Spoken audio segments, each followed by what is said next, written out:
Masalan, 1948-yilda suratga olingan Farg'ona qizi nomli kinofilmdan olingan ushbu parchaga e'tibor qarating. Ushbu kadrlarda o'zbekona kiyingan nomahram erkak va ayollar aralashib, birgalikda pivo ichib o'tirishibdi. Dilbar ismli film qahramoniga bir qiz deb aytishi juda ajablanarli.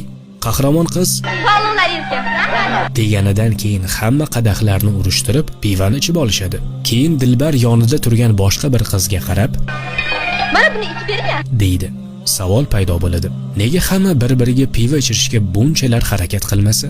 Keyin kadrlarda qizning dadasi kelganini ham ko'rishimiz mumkin. U ham joylashib o'tirgach, katta qadahda unga ham pivo keltiriladi. Uning kiyim-kechagiga e'tibor bering. U toza o'zbek otaxonlaridek cho'pon, do'ppi kiygan, belbog' bog'lagan.